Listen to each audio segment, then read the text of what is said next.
ZNS Total Sports is brought to you by Fourth Terrace Diagnostic Center.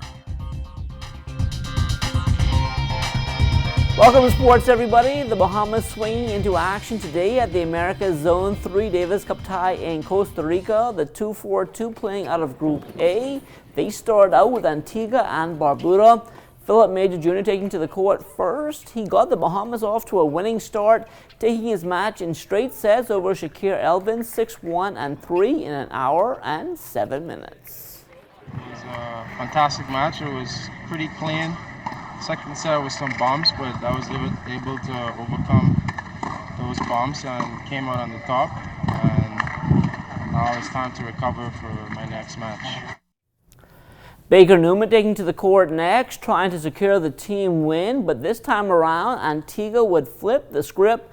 Jody Mattingly making quick work of Baker, who went down an identical scoreline to the first match, 6-1 and 3. I don't have too much to say about the match. It wasn't my best. First match didn't go the way I wanted to. But you know what happens. You get it throughout the week. Have plenty of time getting to get ready here for doubles. And speaking about the doubles, that would decide the winner. PJ teaming with Baker.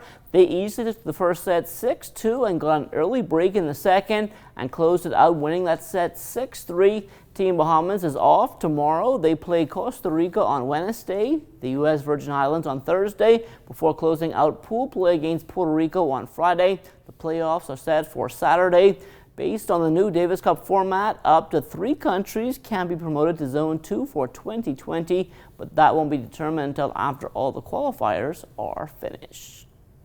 3 Bahamians competing yesterday at the Adidas Boost Boston Games. The special track built on the streets of Beantown, and it was wet conditions, but that didn't stop Shawnee Miller-Weibo, who hasn't lost a race since 2017, contesting the relay ran 150, which she won last year. She broke the tape in 16.37 seconds to repeat. Tania Gaither was 4th in 16.84. Stephen Gardner unable to defend the title he won last year in the men's 200. He was 3rd in 20.49. Netherlands in 1. Our elite athletes, of course, gearing up for the World Championships later on this year. So far, the Bahamas has yet to qualify a relay team, but B3A's president, Dramigo Archer, isn't too worried. We still have the best complement of athletes who can take us through the rounds and get us qualified. We've gotten a commitment from the Twin Towers. The Twin Towers, by that I mean Shawnee and Stevie, to compete in those relays together with some of our superstars like the Pedrillas and the Tania Gators and the Devon Charltons. And so I'm looking forward to a strong representation both on the men's side and the women's side. Chavez said that he's ready to go. OJ said that he's ready to go. And so I'm ready to go. The B3A is hosting its Junior National Championships over the weekend. Wet conditions there as well, but these athletes are expected to be at their best for the upcoming international competitions. We were really proud of the athletes at the Carifta Games. That was our best performance in terms of gold medal count in 14 years, I think it was. So we're continuing on that momentum with these teams moving forward to pick the best team that we possibly can, and the athletes are stepping up to the plate. So we would have had approximately, I think, 6 qualifiers at the games. The weather, like we said earlier, was not necessarily conducive for some of the events and persons to give their best performances, but they did try. And so we expect to field the best teams that we possibly can and to make sure that we're very competitive with those persons within the region.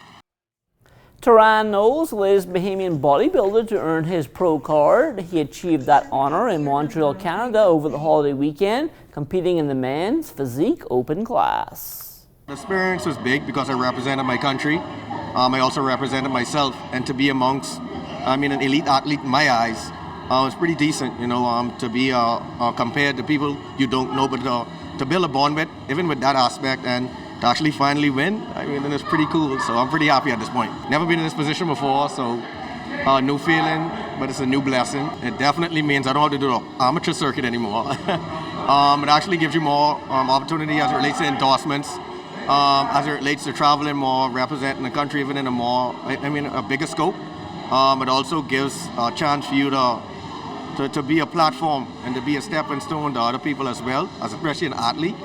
And actually, when you become pro, it's more responsibility. You know what I mean? Because you have more people watching, so the accountability is really, really high. The 32nd annual Jeff Rogers basketball camp gets underway next Monday. This year, a pair of campers will receive a special opportunity. We offering 2 high school, I wouldn't say basketball scholarship, but the academic scholarship, the Bahamas Academy School. So I spoke with the president of the conference, who's a personal friend of mine, Kenny DeVoe, and so we're putting together a business plan that the camp will be responsible for. And so we're going to select 2 campers this year to start private high school at the Bahamas Academy, all expense paid for until the kid graduate.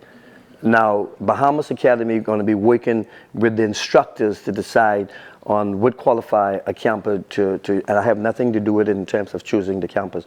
Next year, we haven't complete yet with UB. They're going to work out a very special situation for the camp. And so next year, we want to start also giving up 2 scholarships every year. From the WNBA, Jonquel Jones and the Connecticut Sun on national TV yesterday, playing on ABC. Jonquel tallying her 7th double-double of the season, doing most of her damage in the second half. She was 6 of 11 from the field, 1 of 3 from behind the three-point arc. She finished up with 13 points, 11 rebounds in 28 minutes as the Sun won a franchise-best 12th straight home game dating back to last season. They took care of the Seattle Storm 81-67 to improve to a league-best 8-1. That ties their best start to a season in franchise history. The last time the Sun lost at home was to this same Storm team last July. Jonquel and the Sun back on court again on Friday at home against Atlanta. On to the minor league baseball diamond now in Double-A yesterday. Lucius Fox 2 for 4 in RBI. He stole his 23rd base of the season. The Montgomery Biscuits winning 3-2 over Chattanooga. As for Anthony Seymour, he was 1 for 3, stole his 6th base of the season. The Jacksonville Jumbo Shrimp, they shut out Birmingham 1-0. A couple of our other minor leaguers just underway with play in the Rookie Advanced Pioneer League short season. Todd Isaacs 1 for 4 yesterday, a double, an RBI, a run scored. Grand Junction losing 7-3 to Ogden. Meantime, in the Class A short season Northwestern League, Christian Robinson 2 for 3, 2 runs scored. He stole his first base. Hillsborough shutting out Eugene 4-0. And that will do it for sports. The Bahamas Tonight comes back after the break. ZNS Total Sports is brought to you by 4th Terrace Diagnostic Center.